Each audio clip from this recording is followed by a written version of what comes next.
We did in fact throw our gaze heavenwards to take a look at Hardspace Shipbreaker when it was in early access about a year ago. But as this unique and interesting title is turning 1.0, it was time to review the progress that the Hardspace Shipbreaker team had made and ask, is it worth playing? So anything connected with the homeworld games immediately has me interested. The art style has a big hit of nostalgia for people like me who grew up with that world. And although this isn't really another game in that original RTS style, the art of feeling running through the game still does it for me. But just before we start, I want to, in my normal full disclosure way, say that the publishers of Hardspace Shipbreaker gave me access to the game with a Steam key for the purposes of making videos about the game, just like this one. So just what is Hardspace Shipbreaker? Well, apart from having a name with a couple syllables more than it could really do with, it's a first-person 3D 0G ship salvage game, and no, there's not many of those around. You are a cutter, a hardy soul who agrees to a massive debt in order to work on stations around the Earth and take apart ships to pay back your imposed obligation. It's tough work and certainly not without its dangers. The tone of all this is really set up well with the opening cinematic, a short video that honestly could rival many AAA titles in its execution. A child talking through the lyrics of an imagined song about how the dangerous work of being a shipbreaker really is, and how, with the music as well, there's a really old-fashioned frontier spirit to the whole game. It's really well judged, unique, and impressively implemented. For comparisons to other titles, you might be tempted to call this a puzzle game, though as I'm no particular fan of that genre, I don't really want to say that as it might put people off. But there's a ship in the salvage bay, some parts of it need to go into the furnace, others to the refinery, and the really expensive juicy items need to be sent to the large barge below. With your cutter's tools, you'll learn to navigate and pick apart these vessels, all in 0G, to best find the parts that are worth the most, and hence allow you to pay back that uncomfortably large debt. If you choose the career game mode, the progression leads you through the complexities of these spacecraft. You aren't thrown into the deep end without concepts like pressurization or fuel lines being gradually introduced to you, and that's something that certainly improved during the original early access. The ships you work on tend to be a manageable size, nothing really scales up to a cruise liner or freighter, but there seems to be some procedural systems at play to ensure that the ships don't feel like identical versions of each other. Compartments may be seated in one vessel, then set up for science in the next. It helps to keep things fresh. There's also a layer of world building here with other odds and ends that really humanize these places. Things like children's toys or food bags make the work of taking them apart almost feels like you're going through someone else's belongings. You do learn the rough types and makes of the ships though. This actually helps give the real sense of progression. I don't tackle those original ships now in the same way that I would do when I was starting off. I know where the key connections are to pop off side panels to ensure quick access, or perhaps know about the fuel lines that are particularly awkward on others. So although you recognize the rough designs, you get a feeling of accomplishment from learning how to do the job better. And just a quick aside to say, if you are enjoying this video, please do tap that thumb up button right now. It helps me out with YouTube and discoverability and all stuff like that. If you tap that subscribe button now as well, I really appreciate that too. Thank you. Career mode isn't a walk in the park though. There are pressures to get the job done, primarily with the overarching shift timer of 15 minutes, but with other complexities like oxygen and thruster fuel that your not so benevolent employer actually makes you pay out of your own pocket. That constant timer means that you sometimes rush more than you should. Perhaps a laser cutter strikes some expensive equipment and yay, that's more debt, but that's far from the worst thing to happen to a cutter. Snagging a fuel line can set off a cascade of hassle, but even absent-mindedly opening a door without first checking whether that room is pressurized can set off an explosion. But the real fireworks start when you're dealing with reactors. These guys are spicy boxes of death that really should be treated with extreme caution. There are set unlocks though there tends to be progression and improvement on tools that you gain access to earlier, rather than whole new tools that you get as you level up.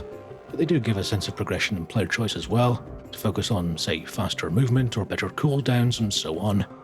Since I last played, they've added player housing to act as a main hub for the career storyline, and as someone not massively into the intricacies of character backstory, it does feel like something of a mixed bag to me. When reloading the game, there's sometimes a character that wants to talk with me, which is really at me, about some part of the storyline that I just feel like I'm on rails viewing.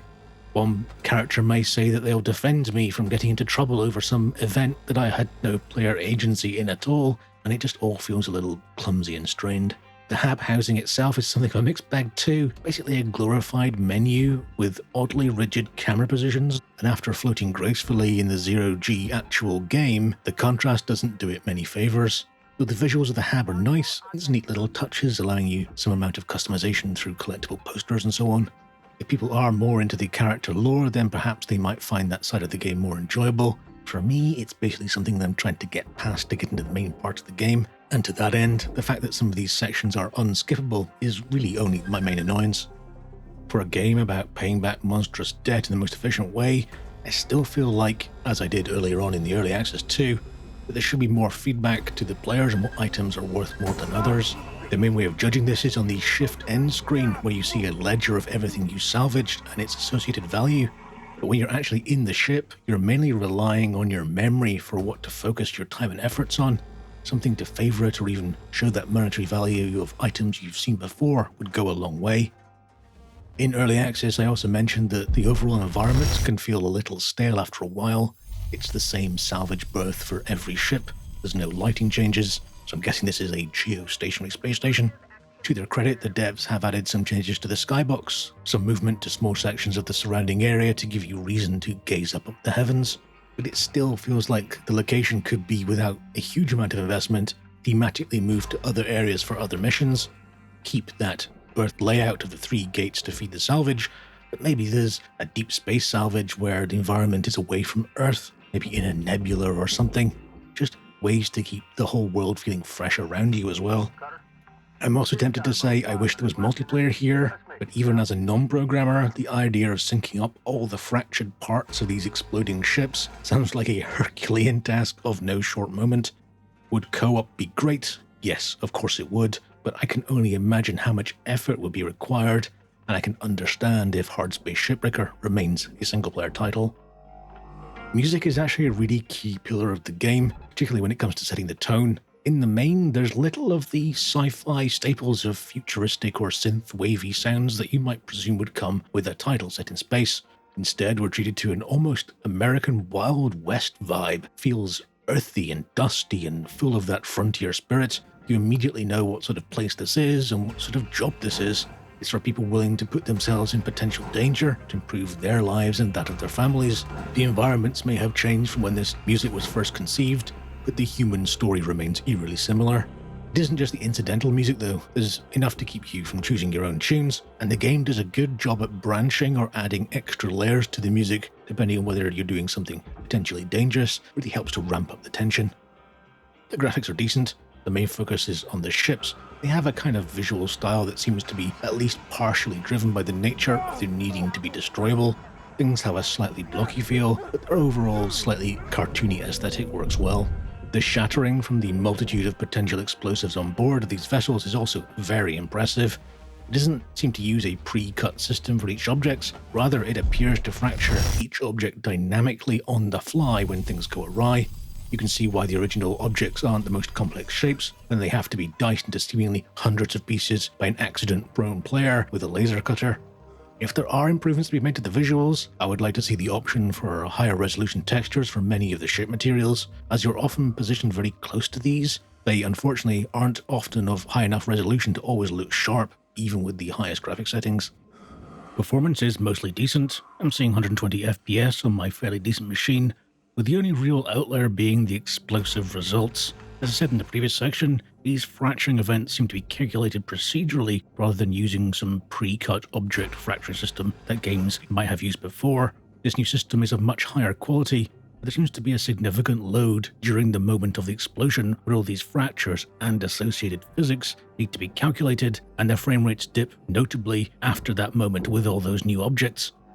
Is it enough to ruin the moment? Not really. It just doesn't feel like a twitch shooter where you're reliant on super fast reaction, but it's worth noting that depending on how things go, it can affect the performance quite a lot. So, Hardspace Shipbreaker, is it worth playing? If you're intrigued, then I'd say it was worth a shot. It's a little gem of a game that I didn't know that I was going to like as much as I do. Yes, the homeworldiness was certainly what made me give it an initial look. but the gameplay of taking things apart has a curious satisfaction to it that I don't know from other games. The progression feels meaningful, the complexity never felt like it overwhelmed me, although I did feel like sometimes I was left to figure things out on my own. But even when things went wrong, and boy did they ever go bang a lot, it felt like that was part of the learning process over a specific punishment. There's also a sandbox mode with everything unlocked, and given the nature of things, I'm wondering if we'll see set speedruns for the fastest to fully salvage particular ships. Hardspace Shipbreaker is on Steam for £29.99 in the UK, although it's currently discounted by 25% to £22.49.